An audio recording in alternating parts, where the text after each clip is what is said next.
التحیات میں پورے معراج کا واقعہ ہے. فرشتوں نے یہ جواب دیا, تب جا کر کے یہ التحیات مکمل ہوا. آج جب نماز میں قاعدے میں بیٹھو, التحیات پڑھتے وقت اگر تمہارا تصور چلا جائے, التحیات للہ والصلوات والطیبات, یہ میرے نبی کے کلمات میں بیان کر رہا ہوں جو شب معراج میرے مصطفیٰ نے میرے رب کی شان میں عرض کیے تھے. اور اس کے بعد جب پڑھو گے السلام علیکہ ایھا النبی, تمہارا یہ خیال جانا چاہیے یہ وہ جملے ہیں میرے مولا نے مصطفیٰ کو سلام کیا تھا.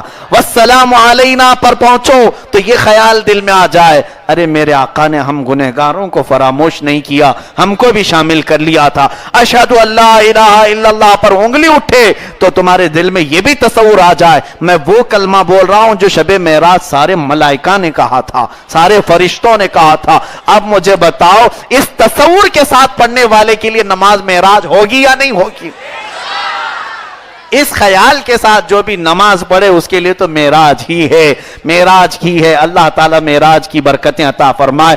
کہنے کے لیے بہت طویل باتیں ہیں لیکن بھوک بھی لگی ہوگی آپ کو.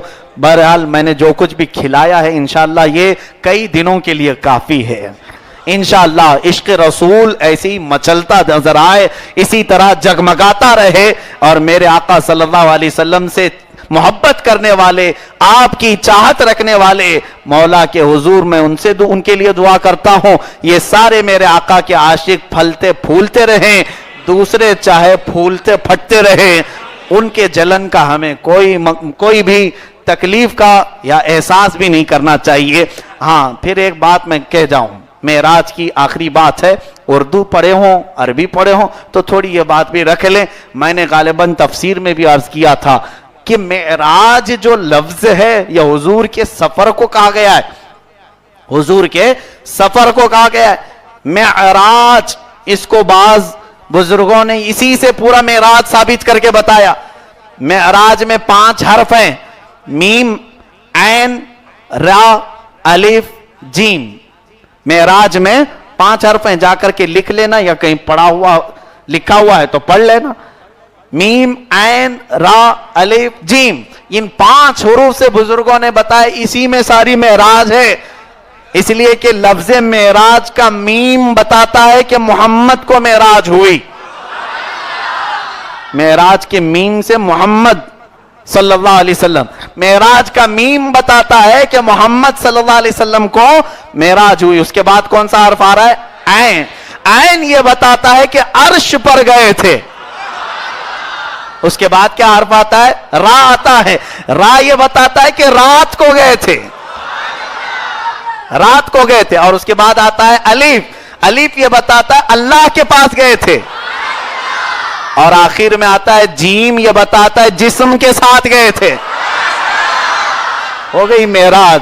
محمد کو معراج ہوئی, عرش پر گئے تھے, رات کو گئے تھے, اللہ کے پاس گئے تھے اور جسم کے ساتھ گئے تھے. اسی کا نام ہے معراج مصطفیٰ.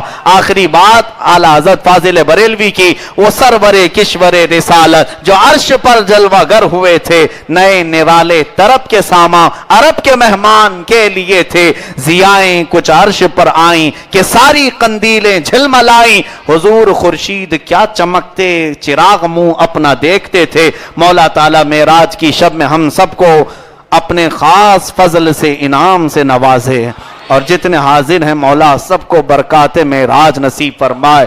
مولا ہم سب کو نمازوں کی پابندی نصیب فرمائے.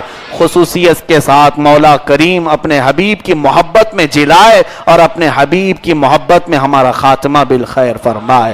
وصلی اللہ تعالی علی خیر خلقی محمد وآلہ واصحابہ اجمعین, وآخر دعوانا الحمد للہ رب العالمین.